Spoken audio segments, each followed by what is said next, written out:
Imagine an 8-year-old kid, right? He accidentally backs a heavy riding lawnmower straight into the family van. Oh, no. That is pretty much every parent's worst nightmare. Literally a massive, undeniable dent. And I mean, the instinctive reaction for most of us would be to just ban him from the machinery until he's 18. Yeah, or, confiscate his allowance for a decade. Exactly. But in the source materials we're looking at today, that exact mistake resulted in the same kid asking to run his own neighborhood landscaping business. And this was just 1 year later. Wow, that is quite the turnaround. Right. Welcome to the deep dive. Today we're unpacking a really fascinating module from a homeschooling course. It's called Empowered Homefront. And specifically, we're looking at something they call the parent's paradigm shift. Yeah, and it's a profound shift. And let me just state our mission clearly right out of the gate here. Even if you never plan to homeschool a day in your life, stick around, because these sources contain an absolute masterclass in human development, leadership, and, while unlearning our own deeply ingrained habits. We are going to explore how to build truly self-sufficient humans. What's fascinating here is that these materials explicitly state they're not about curriculum. You won't find a single page in here telling you how to teach fractions or diagram a sentence. Right? No lesson plans like that. Exactly. Instead, the focus is entirely on the internal paradigm shift of the person doing the guiding. The objective is to move from a mindset of academic compliance to a mindset of real-world capability. And, doing that requires a complete teardown of what we assume the end goal of education actually is. Yeah, to even begin looking at the daily actions of raising a child, or even managing a team at your job, we really have to look at the traditional ladder of success that we all inherit. Oh, the latter. Yes. The instructor of this course, Lori, she outlines it perfectly. We all know the steps, right? Get good grades, get into a good college, get a good job. We treat it like an escalator. Step on and ride it up. Step on, stand still, follow the rules, and the machine carries you. But the text points out a fatal flaw in this escalator model. It only measures whether a person can perform on command. Yeah, the traditional ladder is essentially a test of compliance. It reveals absolutely nothing about actual competence. I mean, a straight-A transcript doesn't tell you if a person can handle a difficult conversation with a coworker without completely falling apart. No, not at all. It doesn't tell you if they can manage a household budget or troubleshoot a broken appliance or pivot when a project completely fails. It just tells you they know how to follow a syllabus. So the core thesis of this first source document is that the ultimate goal isn't a grade and it isn't a degree. The goal is a self-sufficient adult. And the course breaks down this self-sufficiency framework into age bands. And the timeline is it's just wild because of how early it starts. Well, it's incredibly early.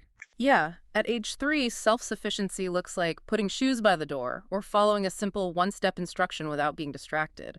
By age 10, it evolves into managing a morning routine independently or, attempting to resolve a sibling disagreement before bringing an adult into the room. Which is huge. Right. And then by 14, it's researching a problem independently and communicating directly with a mentor or coach.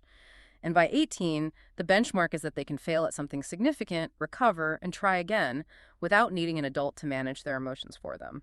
The underlying mechanism driving all this is it's the gradual release of responsibility. You're slowly handing over the reins of their own life. Because it's not just a switch that flips on their 18th birthday. Exactly. It's a muscle.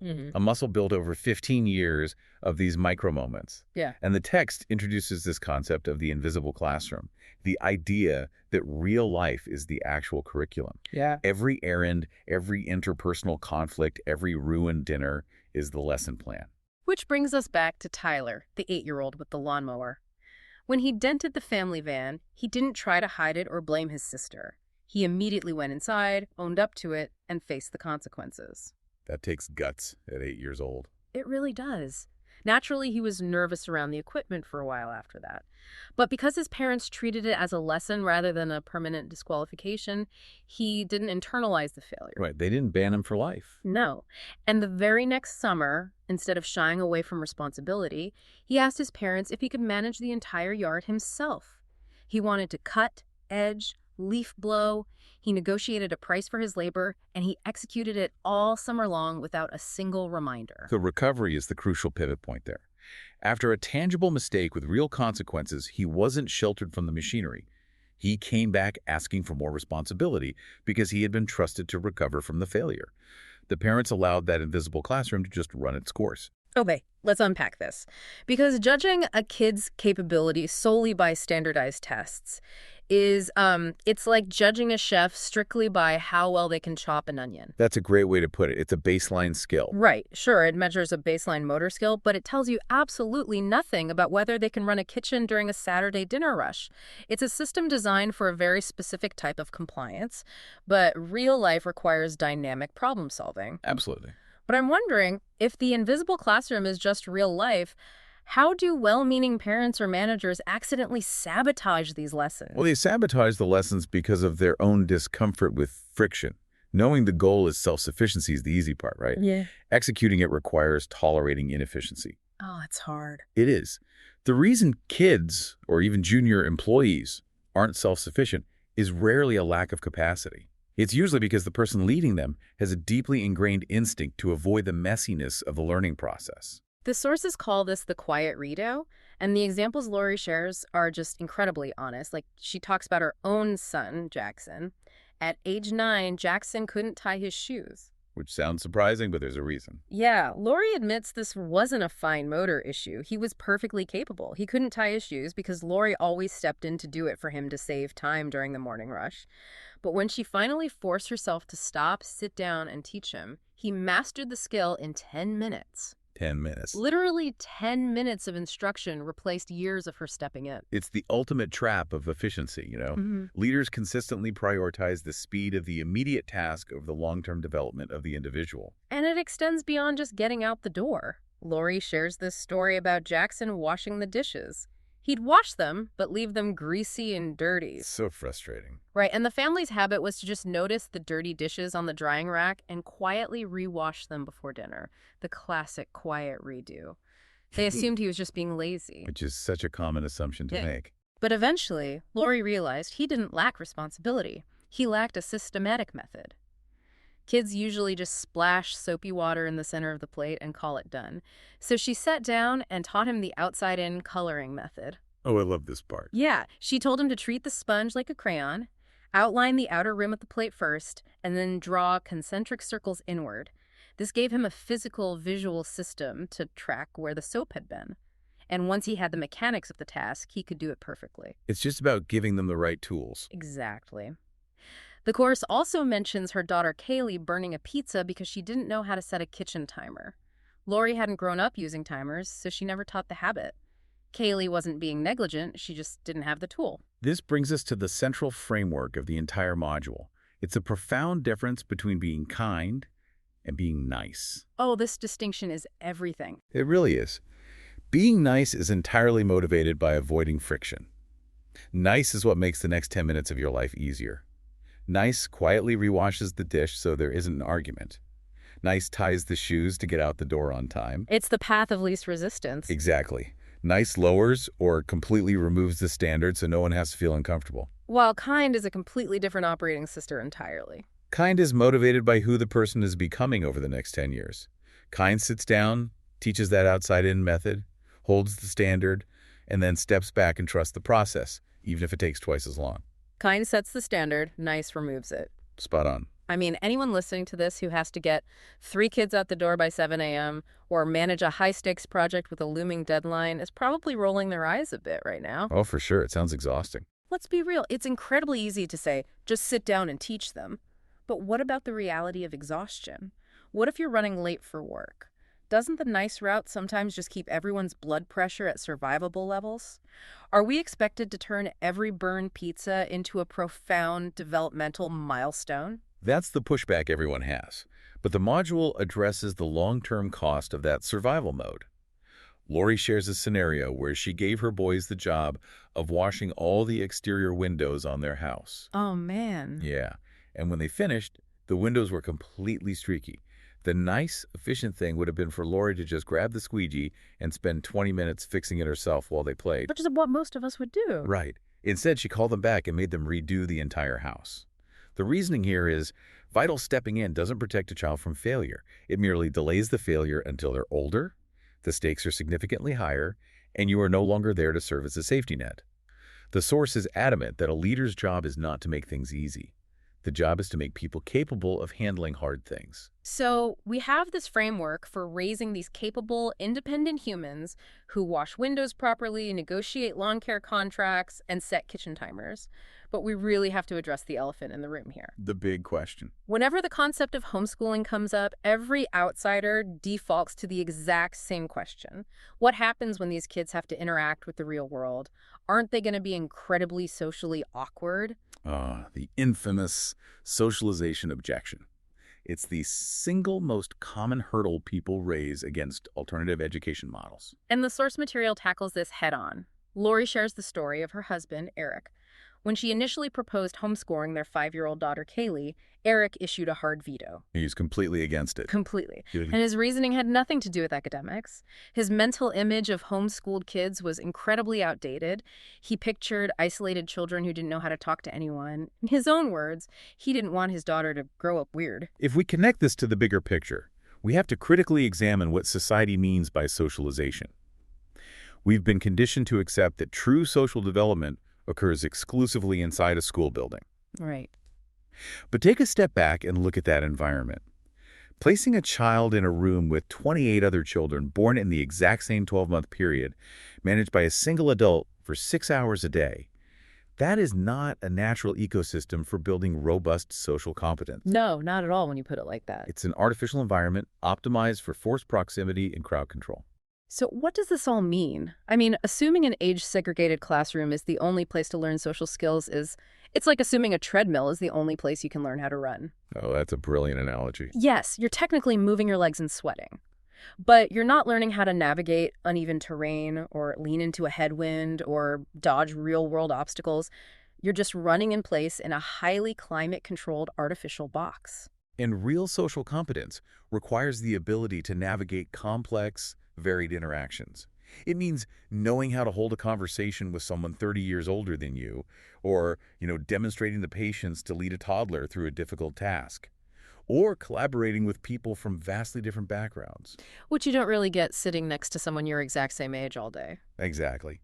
And the research cited in the module robustly supports this. The text points to a 2022 study by Valiente et al. And a 2020 study by Kunzman and Gaither. These researchers don't just ask if a kid has friends. They measure cooperative problem-solving, empathy, emotional regulation. The real metrics. Right. And their findings show that homeschooled students are not just socially comparable to their traditional peers, but in measures of social competence like interacting confidently across age gaps, they frequently show distinct advantages. The data completely dismantles the fear of social isolation. And we actually see that data play out in the story of Eric and Kaylee. They eventually did pull Kaylee out of the traditional system in 2020, and by the end of 3rd grade, her academic progress was stellar. She was reading at a 7th grade level. Which is amazing. But more importantly for Eric, socially, she was thriving. She could comfortably hold nuanced conversations with adults, look them in the eye, and effortlessly shift gears to play with younger kids at the park. She adapted to whatever situation she was in. Exactly. Eric, who was initially terrified she would grow up weird, he admits he was entirely wrong. He had been operating on an assumption that the treadmill was the only way to run. Because stepping outside the traditional system forces parents to facilitate intentional social exposure. They replace the artificial peer group with the actual complexity of the community. Okay, so we've redefined the goal from compliance to capability. We've swapped the fast, quiet redo of being nice for the slow friction of being kind. And we've looked at the data showing these kids will be perfectly fine, if not better off, socially. But the source material saves the most difficult barrier for last. It really does. Because before you can fundamentally change how you guide a child or lead a team, you have to confront the person staring back at you in the mirror. This is where the module shifts from practical instruction to deep introspection. The greatest shock for people undertaking this kind of paradigm shift isn't selecting a math curriculum. No, it's way deeper than that. It's the sheer volume of personal baggage the process unearths. We all carry the psychological residue of 12 or more years inside a traditional schooling system. It's hard to shake off. Very hard. That environment conditioned us to believe that our worth is intrinsically tied to our performance, that struggling with a concept is a sign of personal failure, and that every action must be graded, timed, and ranked against our peers. Lori illustrates this with a profound story about her own teacher identity collapse. She had wanted to be a classroom teacher her entire life. And during her first year teaching, she was mandated to use a reading centers model, where kids were grouped strictly by their assigned reading level. Right, the color-coded bins. Yes. She describes sitting at her small group table holding a stopwatch, literally counting the words a student read aloud per minute to fulfill her administration's fluency metrics. And while she was ticking those boxes for compliance, she watched a bright child across the room completely shut down. Heartbreaking. The classroom utilized a public visual chart for reading levels, something like colored bins. This kid knew he was pulling books from the lowest bin while his friends were advancing to the next color. He saw his rank displayed publicly, felt the weight of the system judging him, and just gave up. He internalized the grade as his worth. Lori realized in that moment that she was actively enforcing a system that was crushing this child's desire to learn. And this raises an important question about our own default reactions. That classroom realization forced Lori to examine how those exact same metrics had shaped her internal world. The module introduces the concept of the parenting mirror. Oh, this is a tough one. The uncomfortable truth is that children and employees, they don't just absorb what you write on a whiteboard, they absorb your baseline. They watch how you manage your own stress, how you react when a plan falls apart, and what you do when your emotions spike. The vulnerability Lori shows in the text here is just striking. She shares a story about a day she was taking Kaylee out to clean up a muddy property. Kaylee accidentally grabbed Lori's brand new shoes instead of her own boots and completely ruined them in the mud. Oh, I could just imagine the reaction. Lori was furious. She lost her temper, raised her voice, and let Kaylee have it. And then she watched Kaylee completely shut down. Kaylee pulled inward, went totally silent, and refused to process what had happened. She was mirroring her mom. Exactly. Lori looked at her daughter and realized she was watching a perfect mirror of her own emotional withdrawal under stress. Lori says, "I did that, not the shoes. Me." It requires immense courage to admit that. The concept of the mirror isn't meant to induce shame, but it demands accountability. It insists that the leader, whether that's a parent, a manager, or a mentor, must do the heavy lifting of becoming self-aware alongside the people they are guiding. You can't just pretend you have it all together. No, you cannot hide your emotional dysregulation from the people who depend on you. Yeah. If you panic under pressure, they will adopt panic as their operational standard. Here's where it gets really interesting, though. The source material provides a brilliant, freeing takeaway from this heavy realization. It states, "You don't need to be a finished parent to start. You just need to be a willing one." Such a relief to hear. Truly, you don't have to wait until you're a Zen master of patience to begin leading. But realistically, how does someone actually pull out of that spiral? When you mess up, when you yell about the shoes and realize you're being the bad mirror, how do you move from that crushing guilt into actual growth? You move forward by acknowledging the pattern out loud to the person you are leading. The material provides a clear framework here. Recognize your trigger, name it explicitly, and make a conscious, visible choice to reset. So you actually say it out loud. Yes. When you lose your temper and your child mirrors it, the goal isn't to spiral into silent shame. The goal is to say, "I handled that poorly. My reaction was much bigger than the problem. I'm frustrated, but that wasn't your fault. Let's reset." That's powerful. By doing that, you are actively modeling the exact resilience and emotional regulation you're trying to teach. You're demonstrating that mistakes are not permanent roadblocks. They are data points for trying a different approach. You become living proof that a person can fail, recover, and grow. It's incredible how all of this ties together. If we trace the journey of this deep dive, we started by questioning that automatic escalator, that good grades equal a good job ladder that only measures a person's ability to comply. We covered a lot of ground today. We really did. We learned that building true dynamic capability requires a mentor who is willing to tolerate the friction of the outside-in dishwashing method, holding the line between being kind and merely being nice. We dismantled the myth that age-segregated artificial proximity is the only way to socialize a human being. And finally, we faced the parenting mirror, recognizing that we are modeling how to handle failure and stress every single day. And this connects directly back to you listening right now. Whether you are actively raising a child, leading a creative team at a tech firm, or simply trying to better understand your own neurological reactions when a project goes sideways, these principles are universal. They really apply everywhere. They do. We're all striving to shift our focus from blind compliance to genuine capability, and more importantly, We are all engaged in the messy work of unlearning the rigid systems that shaped our early lives. I want to leave you with one final thought to mull over today, drawing on a concept from the source material called deschooling. Think about the last time you felt intense anxiety at work or even in your personal life, simply because a project wasn't perfectly measurable or there was no clear rubric for success. You felt like you were failing because nobody was handing you a grade. Exactly. How much of your current professional stress, your fear of making a mistake, or your desperate need for external validation is actually just a leftover reflex from an artificial school system you left decades ago? Are you still standing completely still, waiting for an escalator that doesn't exist? That is a great question to leave off on. Thank you so much for joining us on this deep dive. Keep questioning the systems around you, and we will catch you next time.